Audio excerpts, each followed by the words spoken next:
عندك عزومة وزهقتي من المحاشي والتجهيزات ليها وتعب يومين تلاتة، تعالي معايا نشوف هنعمل ايه مع بعض. اول حاجة انا جبت فخدة، زي ما انتم شايفين، ممكن فخدة او كتف لجدي الخروف لاي حاجة انت بتحبيها.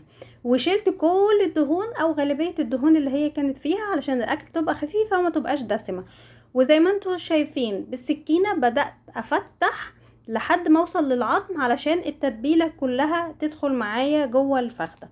التتبيلة بتاعتي عبارة عن بصلتين حلوين كده وطماطمايه ومعلقتين زبادي، واحط بقى فلفل اسمر وبهارات لحمه، حبهان مطحون، مستكه، جوز الطيب، وحطيت سنه خل، وحطيت كمان حبهان مطحون. عايزه تزودي حاجه تانية من البهارات زي ما انتي بتحبي، عايزه تزودي حاجه تانية تمام، عايزه تكتفي بالبهارات دي كفايه. بس بصراحه هتبقى تتبيله حلوه جدا جدا جدا، هتطلع معاكي الفخده ناعمه وطعمها تحفه واللحمه سايحه وجميله. واهم حاجه بس توسعي الفتحات وتدخلي بقى التتبيله جوه الفخده علشان توصل للحم كله. في دلوقتي حاجه تانية، الحقن اللي بتاعة الحقن بتاع التتبيلة دي موجودة عند اي حد بتاع مستلزمات ادوات منزلية، دي كمان هتخلي التتبيلة روعة.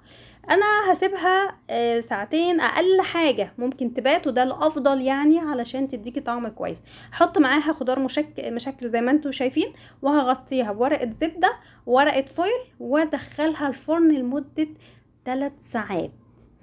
يعني لا هتتعبي في وقت ولا مجهود، انتي هتتبلي الفخدة وتعينيها ممكن من بالليل او قبلها بساعتين 3 4، وبعد كده تطلعيها تحطيها في صينية وتحطيها في الفرن ونسيها. هنقدم جنبها بصل رز اصفر مبهر، وممكن تعمليه بالخضار، انا هعمله بالخضار، وممكن تستكفي بالرز بس. البهارات اللي انا حطيتها كاري وكركم وحبهان مطحون، ممكن تحطي حبهان صحيح بس الناس ما بتحبش طعمه في البق، وعودين قرنفل لو حبة. هشوح البهارات مع الخضار بتاعي زي ما انتوا شفتوا، معاهم بصلايه كمان واشوحهم مع بعض. واحط بقى الميه بتاعتي لازم تكون بتغلي علشان تدخل كل المكونات في السوا على طول ما تتاخرش. الوصفه دي عمايل الرز مش هيكمل معاكي ساعه مثلا، والفخده هتبقى في الفرن، فهتبقى هتعملي انتي عزومه وانتي قاعده مرتاحه، وعزومه شيك جدا جدا جدا. صينيه زي صواني حضرموت والاكل الجميل ده. انا نزلت الرز بتاعي، انا عاملاه برز بسمتي، ممكن تعمليه برز مصري عادي مفيش اي مشكله. هبدا بقى نغرف الصينيه التحفه الجميله اللي انتوا شايفينها.